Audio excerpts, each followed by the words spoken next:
This is the Segovia Show. Hey everyone, welcome. I'm Andres, and in this episode, I want to touch on this hilarious article I ran across on Pocket Now. I'm going to leave a link to it in the video description down below. It doesn't matter where you're watching this, whether you're on my website, www.dangeroussegovia.com, you'll be able to find the link to this article there because Adam Lane, who doesn't always contribute in Pocket Now, but when he does, it's worth a pause. And his article, which is about a 7-minute read approximately, is an excellent article. And the title is "Stop Being Naive When It Comes to Things Like WhatsApp, Telegram, Signal, etc."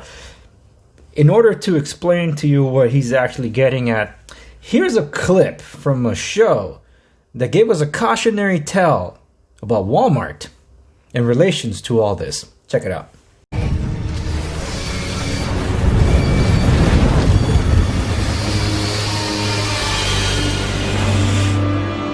Boys, if we like our small town charm more than the big corporate bullies, we all have to be willing to pay a little bit more.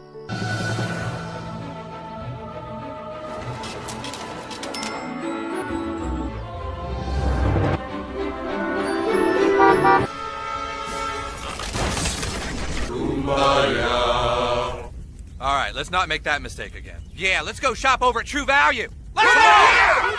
So I clipped it myself so I could, just put it in the parameters of my show without being so offensive. But anybody that's seen that is a cautionary tale in that people complaining about WhatsApp, they're just going to complain about the same thing when it comes to those other instant messaging accounts. I really recommend checking out Adam Lane's article. Here, let me just briefly run through it. It's like, personally, I specifically never became dependent on WhatsApp because 10 years ago, I knew something like this would eventually happen. I mean, the clues were pretty obvious. It's a closed system. Every app has to connect in the same centralized servers. It requires your phone number. It was clearly designed from the beginning to, one of three things. 1, generate a large user base over some number of years. 2, sell out and or change policies in order to take advantage of the user base. And 3, profit. I was one of the beta testers when WhatsApp was beginning, way back when. I was doing this for BlackBerry back then. BBOS, not BB10. So I got it. At first it was a lifetime license until it didn't stay as a lifetime license, but it's okay, whatever. I wasn't complaining. I didn't really use it after that anyway because I was on BBM, which I'll get to in a moment. But historically, I love the list that Adam puts here. So I'm just going to go through some of these. Some of these might sound familiar to those of my generation. To some of you that are a lot younger, might not even have heard of these. ICQ, the first instant messaging app on the internet. 1, use centralized servers. 2, bought by AOL and faded into the background in favor of AIM. 3, Mail.ru bought ICQ. Third-party clients blocked. Russian intelligence agencies allowed to read all messages. Next one, AIM. American, what was it? America Online or whatever. Instant message. Most popular instant messaging system in the USA, centralized servers. 2, advertisements added along with bloated monetization methods. And 3, AIM shut down. How about this one? MSN Messenger, Windows Messenger, Live Messenger, they're basically all the same thing. Lightweight versions of this, conveniently integrated with Windows centralized servers, advertisements added along with bloatware monetization methods. 3, MSN Live Messenger shut down. 4, Yahoo Messenger. How about this one? Skype, who happens to still be around. They were bought out by Microsoft. 1, peer-to-peer instant messenger and voice video calling only uses a centralized server for registration. 2, bought by Microsoft, peer-to-peer functions removed, multiple crazy app redesigns, monetization options added, functionality regularly added and removed and changed. And 3, currently practically unusable and unreliable. I use it, but I've never really been much of using it. Now we get to the nitty-gritty. Facebook Messenger.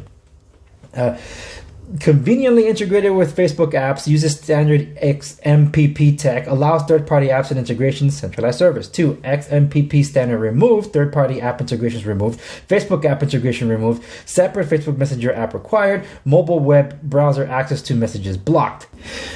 Number 3, Facebook Messenger, heavily used for privacy violations and collecting data on users in order to sell advertisements. Duh. Which leads us to WhatsApp, which was purchased by none other than Facebook. By the way, Facebook Messenger thing is all integrated with Instagram, so you think you're safe because Instagram, same thing. Okay, WhatsApp.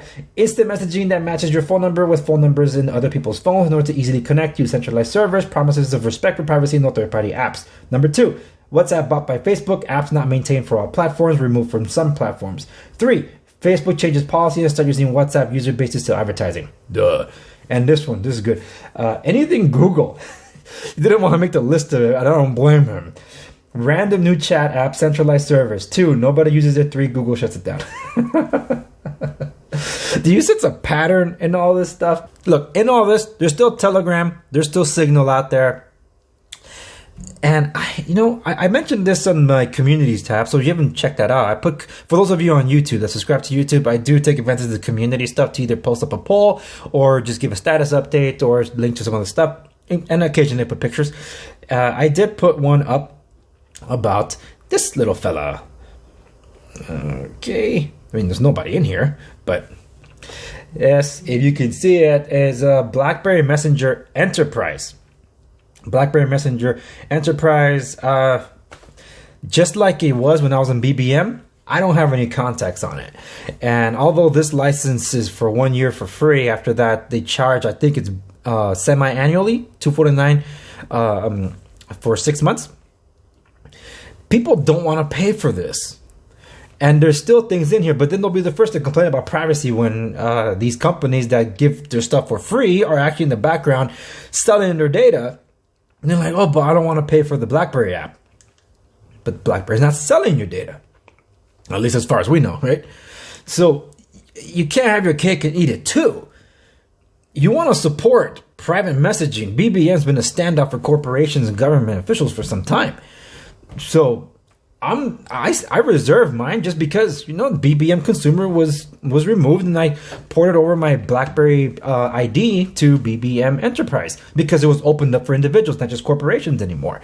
And I'm going to keep it. And I'm hoping that this year might be the year that we get to resurrect this service and hopefully, keep the servers on at BlackBerry or Research in Motion or whatever it is they call themselves now, because this is directly BlackBerry, not one of those mobile divisions that they license to. This is supposed to be managed directly by them, and I hope they keep up with that.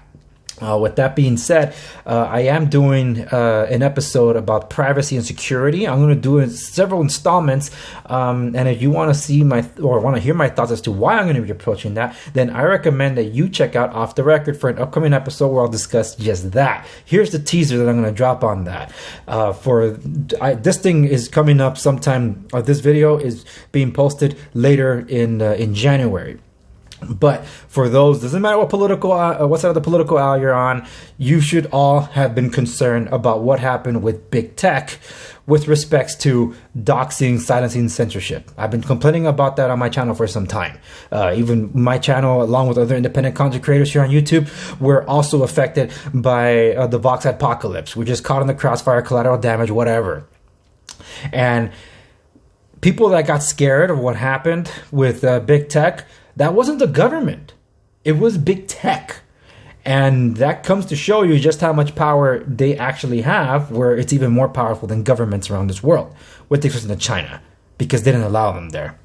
They're the big tech over there. But anyway, that's what I want to touch on. That's a teaser I'm going to leave you. And that's why, if you still got these, be ready to get them out of your bin, depending on how you feel about certain practices that these big tech companies are to be instituting or integrating with the current administration. Anyway, that's all I'll say for this, but you'll probably get early access if you follow it up on Off the Record at www.theandrewsegovia.com. Either way, stay tuned if you're watching YouTube or Rumble, because it will come here.